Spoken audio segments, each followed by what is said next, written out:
श्री गणेशाय नमः। Hello guys, आज हम बात करेंगे टॉपिक चंद्र ग्रह के बारे में, प्लेनेट मून। सबसे पहले अगर आपने मेरी चैनल सब्सक्राइब नहीं की है तो उसे प्लीज़ सब्सक्राइब कर दीजिए और इस वीडियो को जितना हो सके शेयर कीजिए और लाइक कीजिए। हमारे लाइफ में चंद्र एक बहुत बड़ा महत्व रखता है। जैसे कि सबसे सौर मंडल में पृथ्वी में सबसे नज़दीक अगर है तो वो चंद्र ग्रह है। साइंटिफिकली हम उसको उपग्रह बोलते हैं। चंद्र हमारा उपग्रह है, लेकिन हमने सौर मंडल में उसको ग्रह के तौर पे इसलिए लिया है क्योंकि वो सबसे नज़दीक है और उसकी इफेक्ट सूर्य से सबसे बाद में जो जिस ग्रह की या जिस प्लेनेट की या जिस उपग्रह की इफेक्ट सबसे ज़्यादा पृथ्वी पर हो रही है वो चंद्र है। आप सीधा सीधा मान सकते हैं, एकम से पूनम होती है, बाद में पूनम से धीरे धीरे अमास होती है। तो उस टाइम पे जब भी कृष्ण पक्ष आता है, शुक्ल पक्ष आता है, तो धीरे वो बढ़ती और ओट आती है। तो वो जो एनर्जी है वो चंद्र की वजह से ये कंट्रोल हो रही है। हमारा पृथ्वी का 70% पृथ्वी पर 70% पानी है।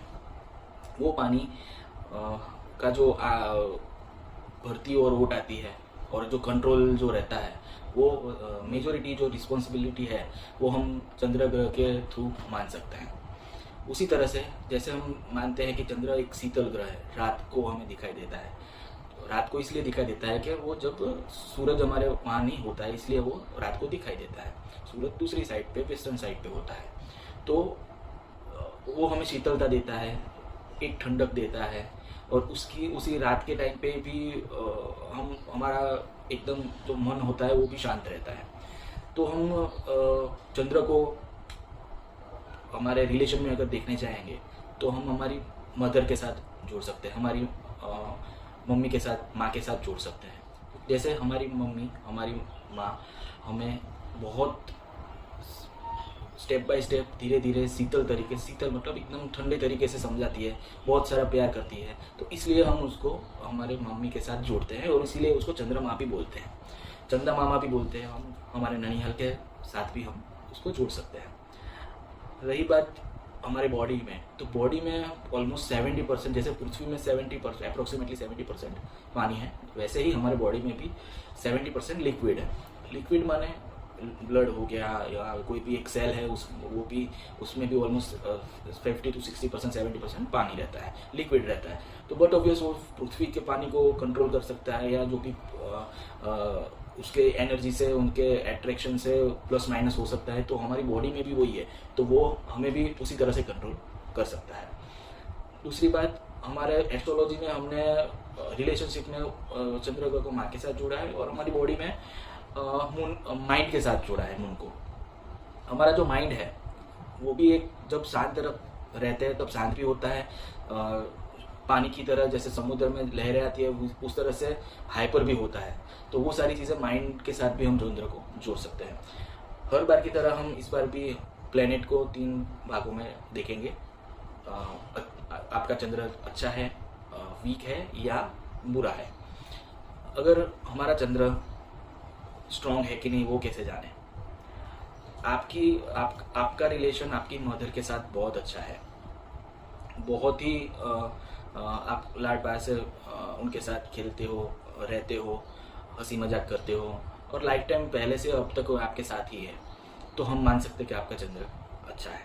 उसके बाद अगर आपका माइंड स्टेट चंद्र का इस तरह से नहीं रहता है कि अगर अच्छा है तो हर बार आपका माइंड सेट अच्छा ही रहेगा, माइंड अच्छा ही रहेगा।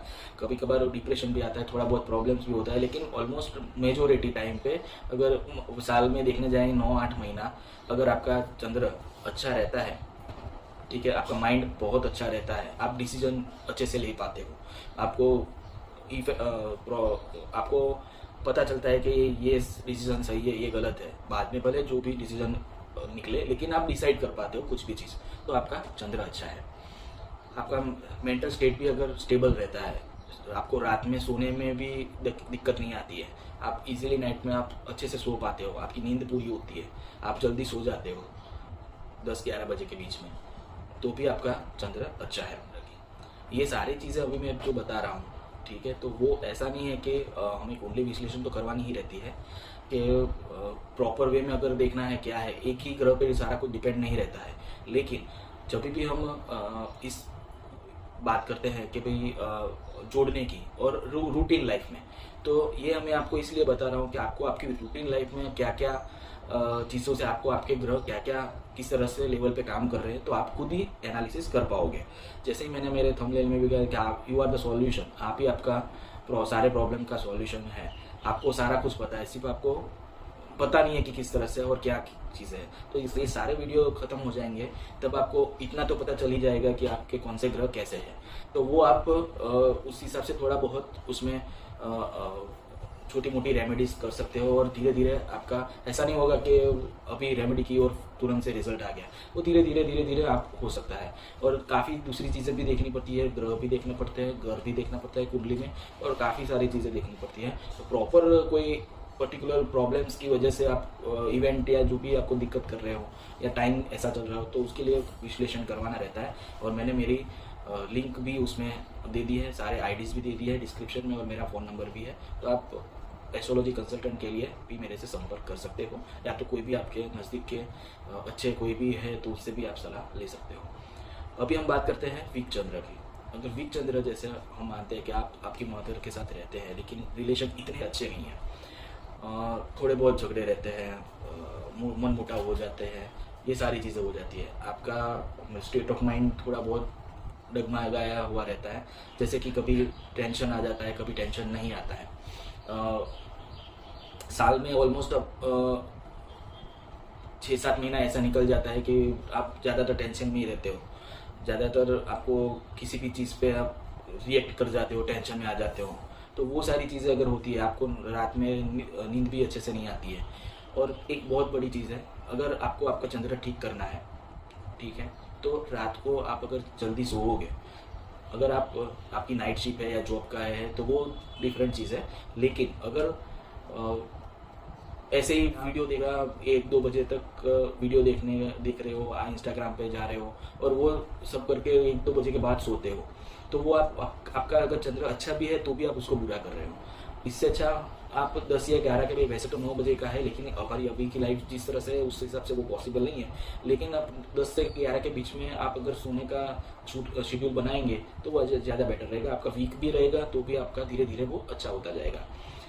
उसी तरह जैसे चंद्रमा को हमने लिक्विड कैश की तरह भी मानते हैं। अगर आपके पास लिक्विड कैश जो है, कैश की फ्लो जो है वो थोड़ा कम रहता है, आता है जाता है, टिकता नहीं है, उस तरह से रहता है, तो भी आपका चंद्र थोड़ा वीक है, इस तरह से हम मान सकते हैं। तो ये सारी चीज़ें हैं कि माइंड सेट है, रात को सोना, मदर से आपका रिलेशन, तो रेमेडीज़ भी वही है वीक चंद्र के लिए। आपको आपकी मदर के साथ रिलेशन अच्छे डेवलप करने हैं, अच्छे ही होते हैं, थोड़ी मिसअंडरस्टैंडिंग होती है वो दूर करनी है। साथ में नहीं रहते हैं, साथ में रहने की कोशिश करनी है। अगर नहीं भी रहते हैं तो भी उनके साथ बात करो। दूर रहते हो, फॉरेन में रहते हो, तो हर रोज़ बात होती है।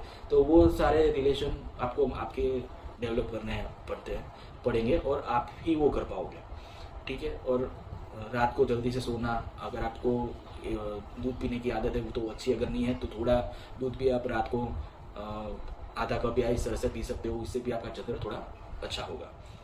अब बात करते हैं आप वीक चंद्र के बारे में। जैसे एक चीज़ होती है, जब भी पूनम या अमास आती है, तब आप कोई भी अगर मेंटल पेशेंट है तो उनको या तो ज़्यादा एग्रेसिव हो जाते हैं, या तो एकदम डिप्रेशन में आ जाते हैं। तो वो सारी चीज़ें हम, अगर कोई भी मेंटल पेशेंट है और उनका भी स्टेट ऑफ माइंड बहुत ख़राब है, तो उनका चंद्र बहुत ही ख़राब है। हम इस तरह से भी ले सकते हैं कि काफ़ी ऐसे लोग हैं जिनकी मदर, जिनकी मम्मी उनकी छोटी एज में ही उनका देहांत हो गया हो, या तो फिर दूर हो गए हो, तो वैसे लोगों का भी चंद्र खराब माना जाता है। और ऐसे लोगों को भी ये डिप्रेशन और वो सब का प्रॉब्लम काफ़ी रहता है, और किसी को बता भी नहीं पाते हैं, और बहुत जल्दी टेंशन में आ जाते हैं, छोटी छोटी बात पर टेंशन में आ जाते हैं। और कोई अगर उनकी बात भी नहीं कर रहा है तो भी उनको ऐसा लगता है कि ये मेरी ही बात करते हैं। उस तरह का, इस लेवल का एक टेंशन और वो थिंकिंग हो जाती है। तो ऐसे लोगों को हम मान सकते हैं कि उनका चंद्र बहुत ख़राब है, और ऐसे लोगों को किसी ना किसी अच्छे कंसल्टेंट से एस्ट्रोलॉजी कंसल्टेंट से बात करनी चाहिए, उनका कंसल्टेशन लेना चाहिए, क्योंकि एक चंद्रमा ही मतलब एक ही ग्रह पे हम डिपेंड नहीं हो सकते, उनका माइंड का भी देखना पड़ता है, दूसरे कौन से ग्रह इन्वॉल्व है वो भी देखना पड़ता है। वो भी हम आगे के वीडियो में इंक्लूड करेंगे, ये सीरीज वो ख़त्म होने के बाद। ये 2 या 3 ग्रह जिस तरह से होंगे, किस तरह से उनका प्रभाव होता है, वो सारी चीज़ें आगे आगे के वीडियो में हम कवर करेंगे। बस मेरा एक ही निवेदन है, सब्सक्राइब कर दीजिए, अगर नहीं किया है तो लाइक और शेयर कर दीजिए। और अगर आपको कंसल्टेशन की ज़रूरत है तो मैंने डिस्क्रिप्शन में मेरा नंबर दे दिया है, आप उस पर कॉल करके मेरे से संपर्क कर सकते हैं। धन्यवाद। ओम नमः शिवाय।